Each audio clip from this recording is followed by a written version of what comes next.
gumawa nga pala ako ng baon kong tuna onigiri dahil sasamahan po natin ulit si Kenshin sa school niya. Hi, hello, minasan, konnichiwa. Tara, samahan nyo kami today's mini vlog. Ngayong araw nga po pala ay November 5, 2024. Camping nga po ngayon sa school ng anak ko kaya sasamahan ko siya. Kasi kaso na nga po ako dito naghilamos at naghugas na rin ng mukha para mamaya ay gagawa na lang tayo ng onigiri. Day off nga po pala ngayon ni hapon mga auntie pero hindi po siya sasama. Tuwing may sangkambi po sa school nila Kenshin ay ako po palagi yung pumupunta. So okay na nga rin po ito para natututo ako. Pagkatapos ko pong mag-ayos ay gagawa na po ako dito ng baon kong onigiri. Ito na mayo nga po yung gagawin ko dahil sa lahat po ng onigiri ay ito po yung pinaka-favorite ko. Yung oil nga po pala ng tuna ay hindi ko na po tinanggal pero depende na po yun sa inyo kung gusto nyo pong tanggalin. Nagmamadali na po ako mga auntie kaya wala na po tayong oras. Naglagay nga lang po pala ako sa tuna kanina ng salt and pepper at saka mayonnaise para magkaroon ng lasa. Parang gugutumin po ako mamaya kada 2 piraso po yung ginawa ko. Muyumutin auntie narawat ang ngamangan.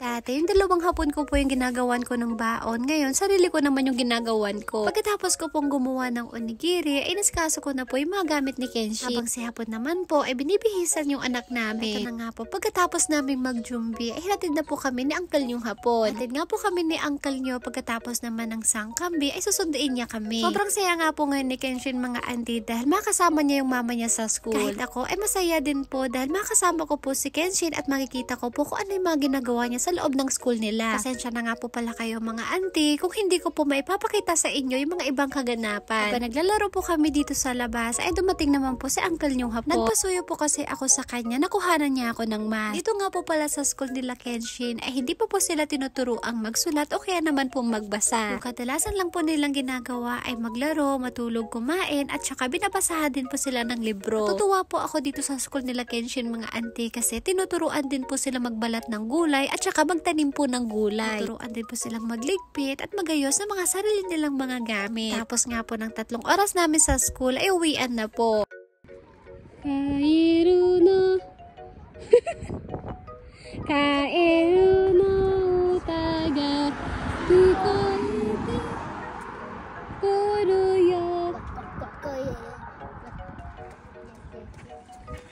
Habang wala pa po si uncle yung hapon kanina, ay naglakad na po kami ni Kenshin. Ilang minuto lang po mga auntie, ay dumating na rin po si uncle yung hapon para sunduin kami. Bago po kami umuwi ng bahay, ay dumaan po muna kami dito sa watahan para bumili ng mga fertilizer. Tatanim po kasi kami ng bawang dun sa bukid, kaya etong mga auntie, maglalagay po tayo dun ng mga fertilizer. Ito nga po pala yung ginagamit naming fertilizer, tain ng baka at saka po tain ng manok. Tigta 3 piraso nga po yung binili namin. Pagkatapos po namin magbayad, ay nilagay na po namin dito sa sasakyan. Pagka-uwi po namin ng bahay, ay tinignan ko na po yung binabad ni hapon na bawang. Binigay nga po pala tong bawang ng kaibigan ni hapon. Napad nga po muna niya ito ng tubig magdamag para mas mabilis pong balatan. Pagka-uwi po namin ng bahay, ay agad ko na rin pong binalatan. 2 variety po ito ng bawang, isang maliit at saka isa pong malaki. Ito po ay tatanim po namin dun sa bukid. So ito na nga po ipapakita ko sa inyo yung 2 klase ng bawang na binabalatan ko. Yung isa po ay malaki, tapos yung isa naman po ay maliit. Ngayon nga lang po ako nakakita ng ganito kalaking butil ng bawang mga auntie.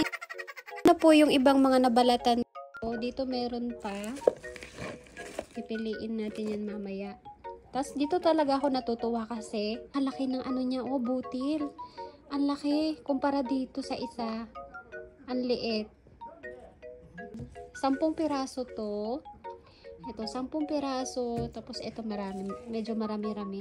Pagkatapos ko po magbalat ng bawang, si uncle yung hapon naman po ay nagluluto ng hapunan namin. Ito nga po yung niluluto ni uncle yung hapon, oden at saka sausage. Siso! Wow! Ano tong luto mo asawa ko? Sausage datte! Sugoi sausage!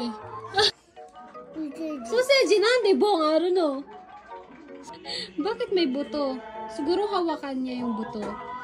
Kaya ganyan yung style. Wow, sarap naman.